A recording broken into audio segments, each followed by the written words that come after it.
이 시간 하나님 말씀의 은혜가 우리 안에 임하기를 축복합니다. 우리나라의 기독교 인구는 여러분 얼마나 될까요?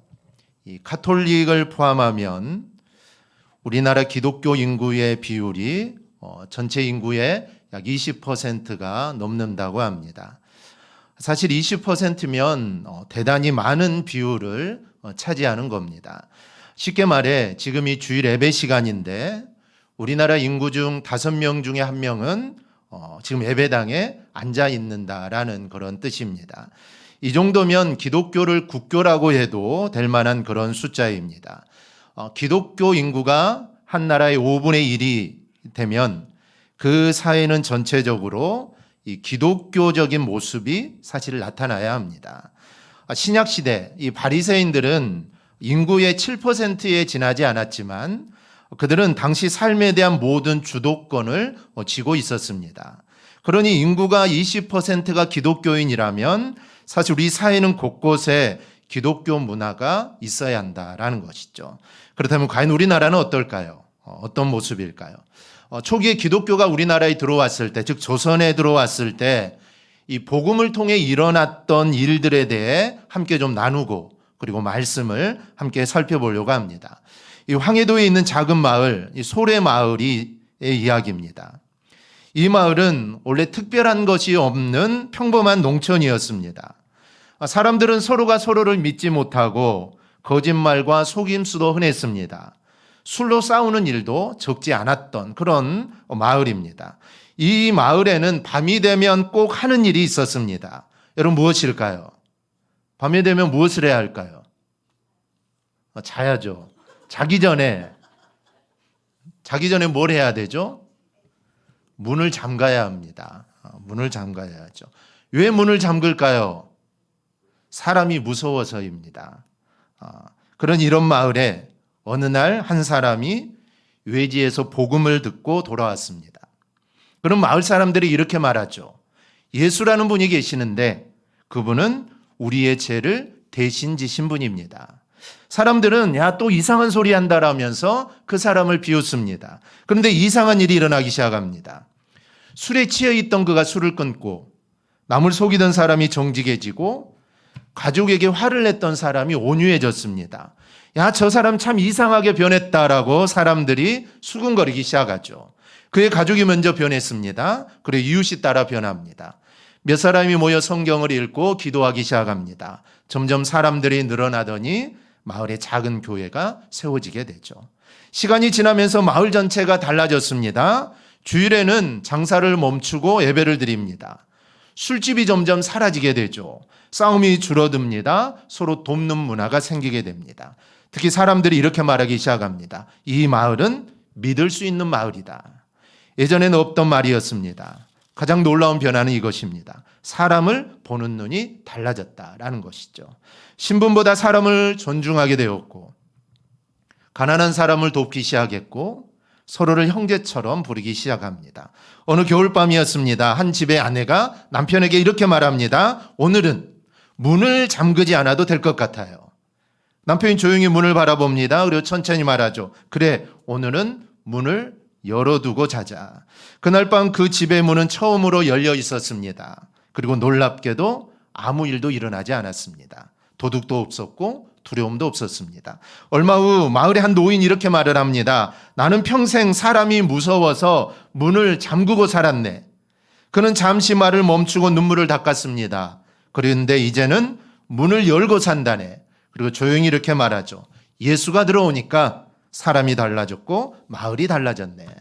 여러분, 복음이라는 것은 개인의 변화로 끝나지 않습니다. 내가 예수 믿고 구원받고 내 삶이 변하죠. 근데 복음은 내 삶의 변화로 끝나지 않습니다.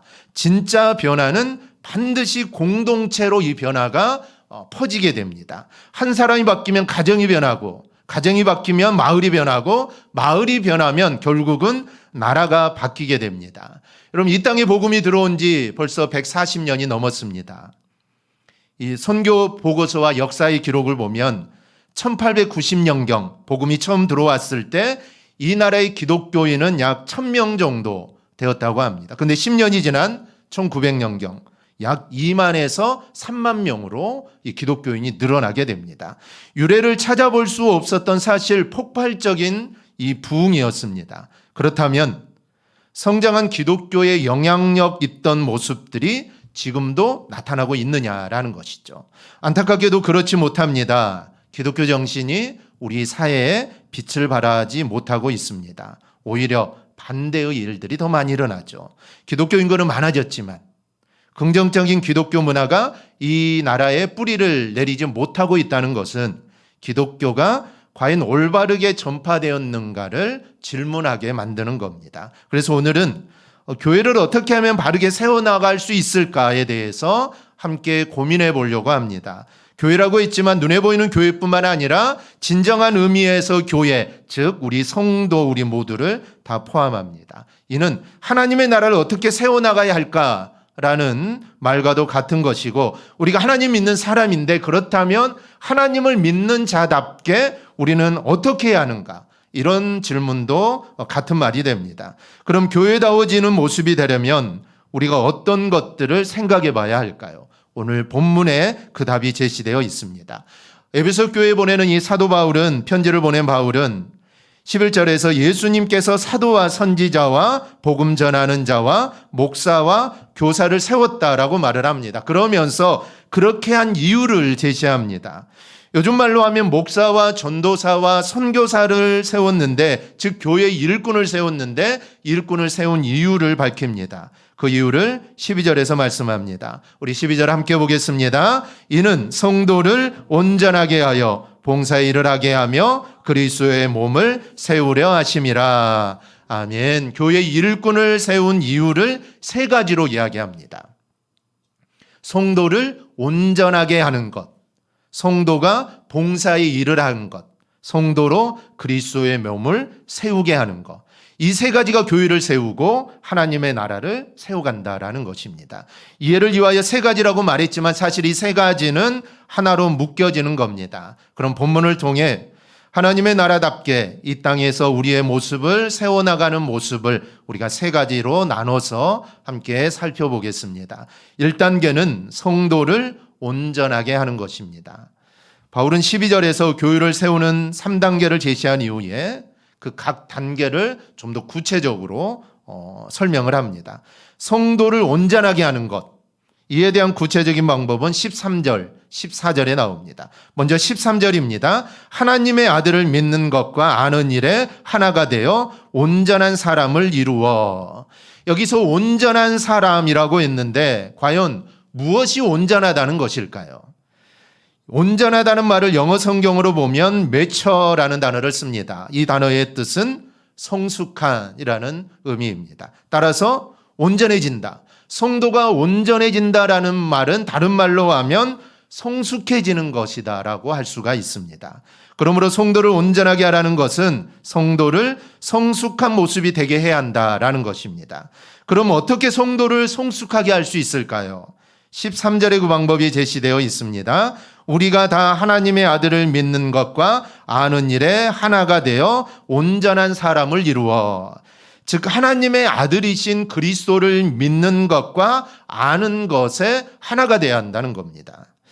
우리가 일반적으로 이야기할 때 이 사람이 성숙한 사람이냐 아니면 성숙하지 못한 사람이냐 구분하는 것은 사실 간단합니다. 그가 아는 것과 살아가는 방식이 일치하면 성숙하다라고 말을 합니다. 반대로 아는 것과 말하는 것은 정말 유창한데 그가 살아가는 방식은 그 말하는 것과 다르면 그 사람은 성숙하지 못하다라고 말을 합니다. 많이 알고 조금 알고는 별로 중요하지 않습니다. 아는 것과 말하는 것과 행동하는 것이 얼마나 일치하느냐라는 것이죠. 그 일치함에 따라 성숙하다, 성숙하지 못하다라고 판단을 합니다. 예수님의 제자 중 이 요한이 있습니다. 요한을 우리는 사랑의 사도라고 부릅니다. 근데 사실 그는 처음부터 사랑의 사도가 아니었습니다.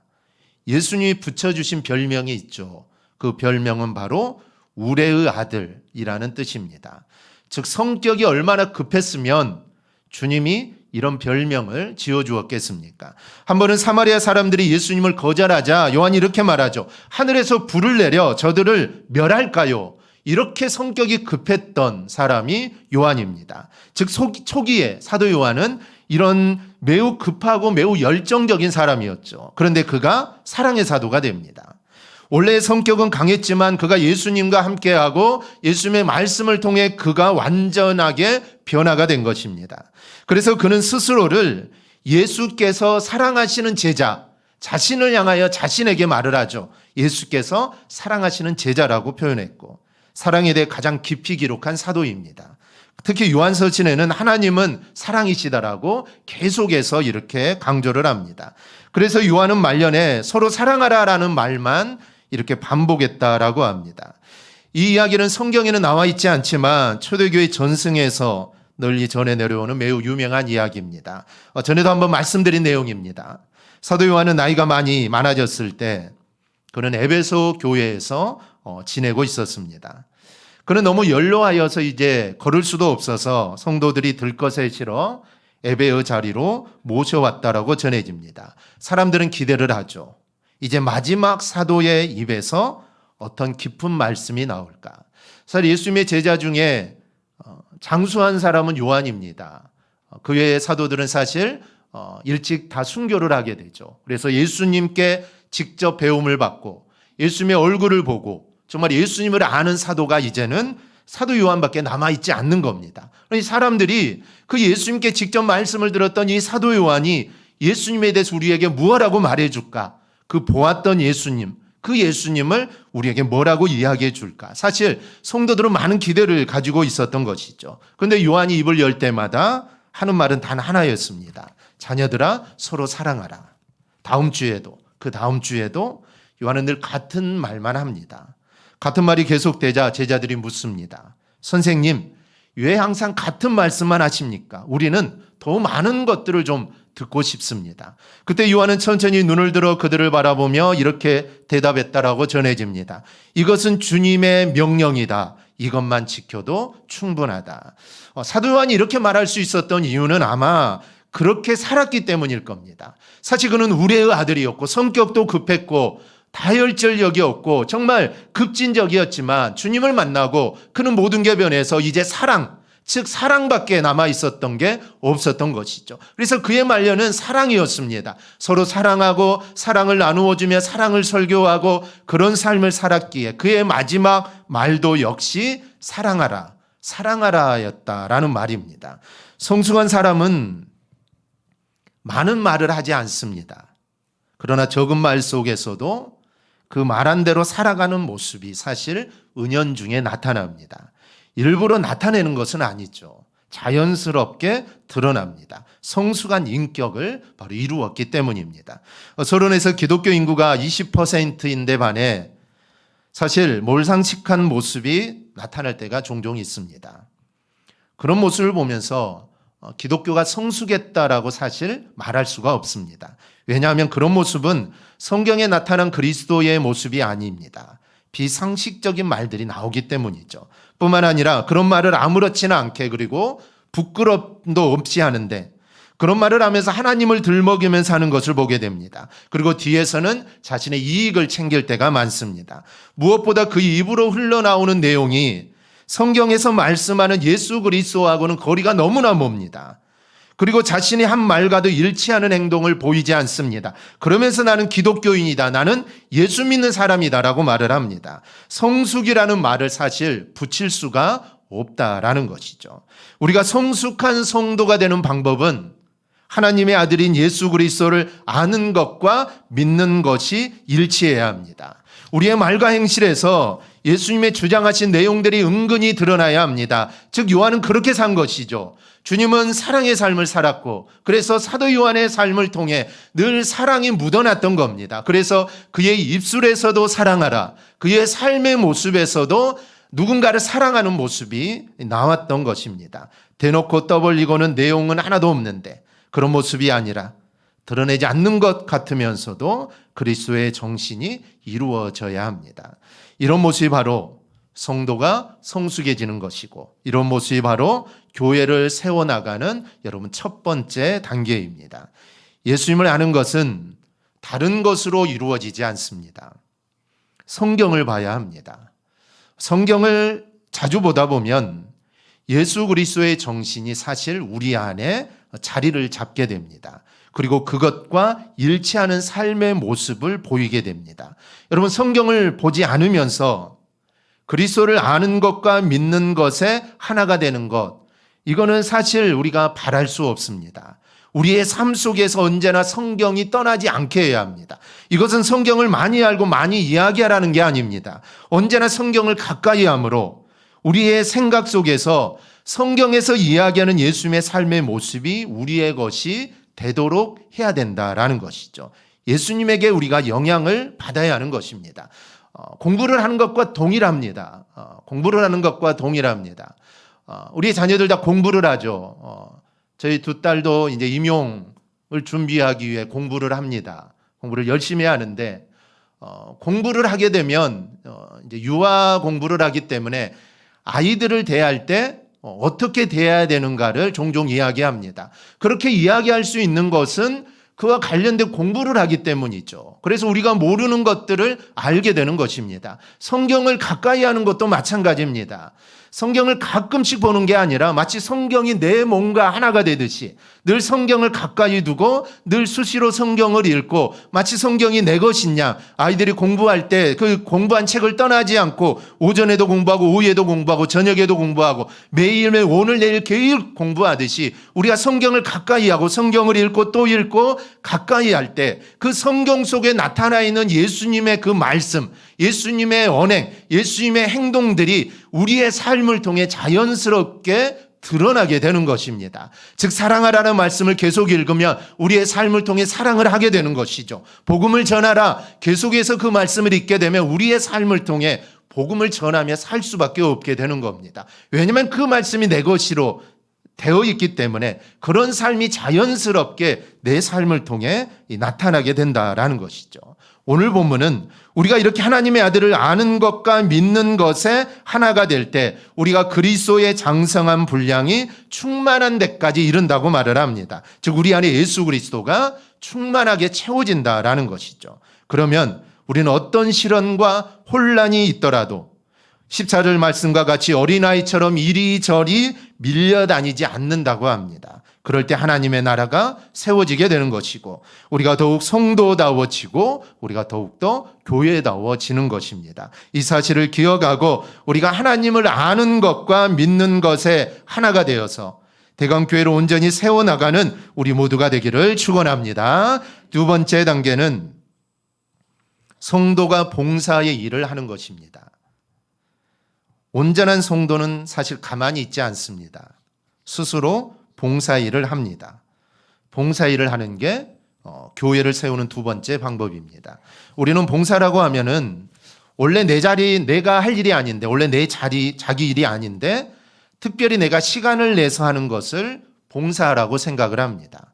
그러다 보니까 봉사를 하다 보면은 주로 띠를 띠고 사람들 앞에서 무언가 열심히 하는 것으로 생각하거나 합니다. 아니면 교회에서 어떤 직분을 맡아 감당하는 것을 봉사라고 생각하기도 합니다. 그러다 보니 봉사는 아무나 하는 것이 아니라 어느 정도 직분을 받을 만한 경력이 있어야 할 수 있다라고 생각을 하기도 합니다. 물론 그런 것도 봉사라고 할 수가 있습니다. 그런 헌신으로 다른 사람들이 도움을 받는 게 사실입니다. 그러나 성도는 봉사라는 말을 좀 더 근원적으로 생각해야 합니다. 무언가 사람들 앞에 드러나는 것을 봉사라고 생각하지 말아야 합니다. 예수님께서도 나팔을 불며 구제하던 바리새인들을 보면서 뭐라고 하십니까? 그들이 받을 상을 이미 다 받았다라고 합니다. 그들은 구제할 때 조용히 하지 않았습니다. 나팔을 불면은 사람들이 다 알겠죠. 주변 사람들뿐만 아니라 아마 그 주변의 모든 사람들이 알 겁니다. 아, 이 바리새인이 구제를 하고 있구나. 참 착한 일을 하거나 좋은 일을 하거나 봉사를 하거나 다 한다는 것이죠. 그런데 그것은 이미 상을 다 받은 겁니다. 그래서 주님은 그들을 책망하신 것이죠. 진정한 의미의 봉사는 여러분 드러나는 게 아닙니다. 그래서 봉사라는 말을 이해할 때 우리 자신의 고난이나 능력을 주장하거나 드러내는 게 아니라 정말 소리 없이 다른 사람을 세워주는 게 바로 봉사다라고 우리는 생각을 해야 합니다. 여러분, 이게 기본입니다. 기꺼이 다른 사람 밑에 서는 것입니다. 이는 비굴해지는 것을 의미하는 게 아닙니다. 능히 내 주장을 할 수 있고 능히 내 권리를 주장할 수 있지만 상대방을 살리기 위해 그 사람을 섬기는 겁니다. 예수님께서 6월절 만찬을 하신 자리에서 보이신 행동을 우리는 생각해 볼 수 있습니다. 그때는 모두 피곤한 상태입니다. 하루 종일 예수님은 말씀을 전하시고 또 제자들은 예수님을 수종 들어야 하고 또 사람들을 신경 써야 하고 예수님 뒤에 얼마나 사람들이 많습니까? 그들을 잘 또 컨트롤도 해야 되고 그래서 예수님 말씀이 잘 전해지도록 모두 다 피곤한 시점입니다. 어느 누구도 다른 사람의 발을 씻길 이유가 없습니다. 그들은 모두 동등한 제자입니다. 그들은 하인이 아니죠. 발을 씻기는 것은 하인이나 하는 일인데 그들은 하인도 아니고 너나 나나 동등한 예수님의 제자이기 때문에 어느 누구도 다른 사람의 발을 씻길 이유가 없습니다. 그런데 예수님이 일어나시더니 다의 물을 떠오시고 수건을 허리에 두르시고는 제자들의 발을 하나씩 씻겨주십니다. 예수님은 제자들 아래 서신 것이죠. 피곤한 그들을 위하여 스스로 낮아지셔서 그들을 섬기신 겁니다. 그 마음에는 오직 하나였습니다. 제자들을 온전하게 세워지는 것을 바라시면서 그저 조용히 그들의 발을 씻겨주신 겁니다. 여러분, 이게 바로 봉사의 기본 정신입니다.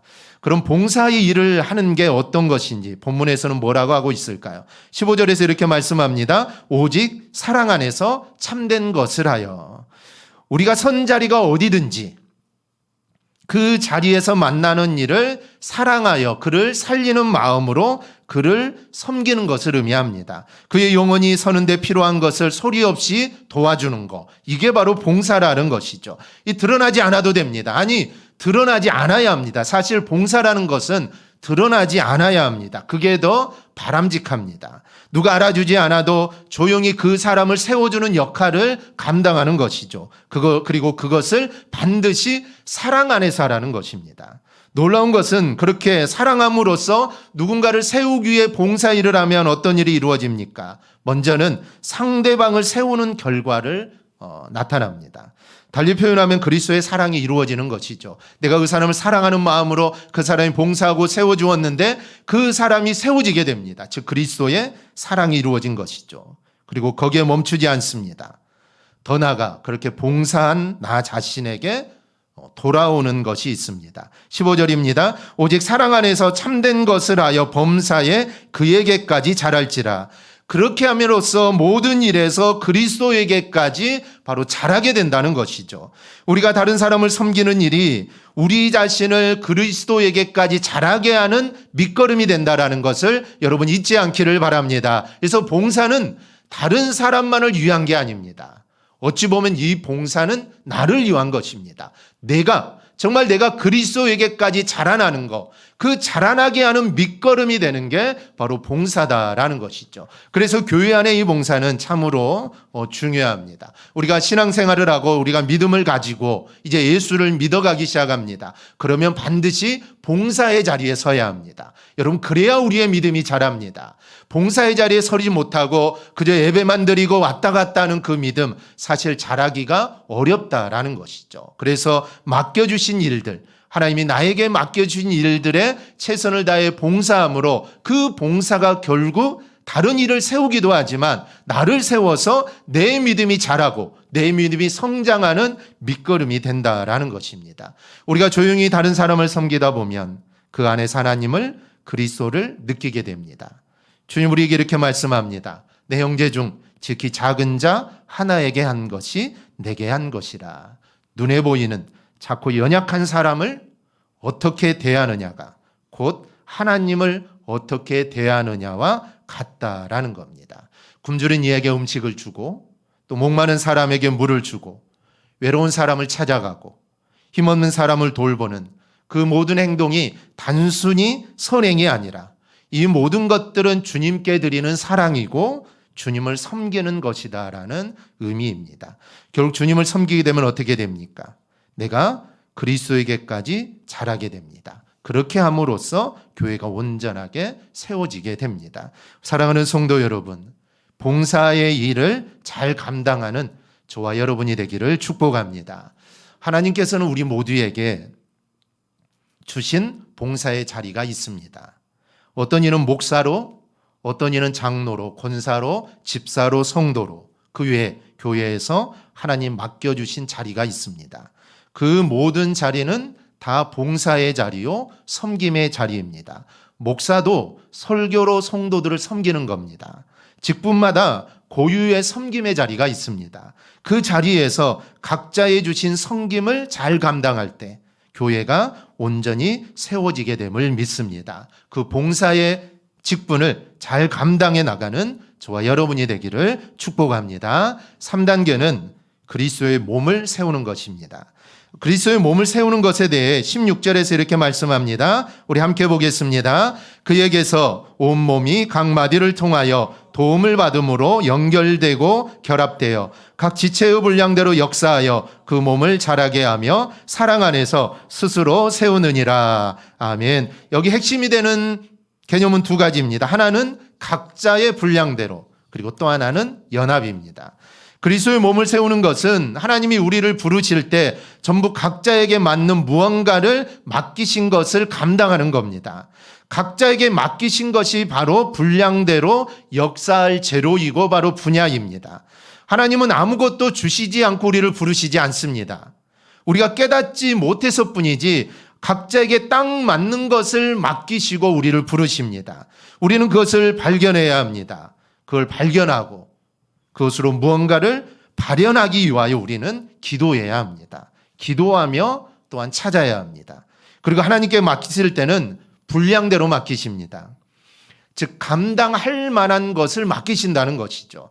내가 감당하지 못할 것은 하나님이 맡기시지 않습니다. 그러니 하나님이 나에게 맡기셨다면 여러분 불평하지 말고 그것을 그대로 감당해 나가면 되는 것입니다. 죄성을 가진 인간에게 나타나는 못된 습성이 있습니다. 자꾸 다른 사람의 것과 비교하는 것이죠. 아이들도 보면 그러고 우리들도 그렇습니다. 똑같이 나누어줘도 사실 내 것이 적게 보이죠. 동생에게 준 것이 더 크게 보이는 것. 사실 똑같은 것이지만 그렇게 보이는 겁니다. 우리의 사실 죄된 못된 습성 중에 하나입니다. 자신에게 맡기신 것에 집중하면 되는데 자꾸 다른 사람의 것을 바라보고 그리고 그 사람의 것을 빼앗아야 직성이 풀립니다. 이것은 참 어리석은 것입니다. 우리는 남의 떡을 볼 것이 아니라 내게 맡기신 것이 무엇인가를 보아야 합니다. 그리고 겸손하게 그것에 충성하는 모습이 되어야 합니다. 그럴 때 우리 한 사람 한 사람이지만 그 한 사람 한 사람이 연결하여 그리스도의 몸이 온전하게 세워지는 겁니다. 이게 바로 연합입니다. 연합이라는 것은 하나님이 나에게 맡겨주신 일들을 내가 잘 감당하고 나뿐만 아니라 내 옆에 있는 이도 그 일을 또 잘 감당함으로 서로가 함께 일을 해나가는 것, 그게 바로 연합이라는 것이죠. 마치 찬양대의 찬양과 같습니다. 각자의 맡은 파트에서 목소리를 낼 때 결국 그 목소리가 연합되어 아름다운 찬양이 바로 되는 것입니다. 연합될 때 바로 그리스도의 몸이 사랑 안에서 세워지는 것입니다. 사랑하는 성도 여러분, 하나님이 나를 이 땅에 보내시고 직분을 주신 이유는 바로 이 일을 잘 감당하라고 나에게 주신 줄 믿습니다. 그러기 위해서는 그리스도를 아는 것과 믿는 것에 우리는 하나를 이루어야 합니다. 말하는 것과 행동하는 것이 같아야 합니다. 말로는 사랑하라, 사랑한다고 하면서 우리의 삶이 사랑이 없다면 그것은 하나를 이루는 게 절대로 아닙니다. 그런 외식이 되는 것입니다. 그러니 우리가 하나님 말씀을 받았다면 그리고 내가 그 말씀을 마음에 새기고 내가 그 말씀대로 살겠다라고 다짐했다면 우리도 그 말과 그 말대로 행동하여서 우리는 하나를 이루어야 합니다. 그리고 사랑 안에서 참된 것을 아는 봉사의 일을 해야 합니다. 그리고 각자의 분량을 감당하고 서로 연합함으로 우리는 하나가 되어야 합니다. 그렇게 될 때 대강교회가 든든하게 세워지게 될 줄 믿습니다. 이 사실을 기억하고 교회를 온전히 세우는 우리 모두가 꼭 될 수 있기를 주님의 이름으로 축원합니다. 아멘. 기도하겠습니다.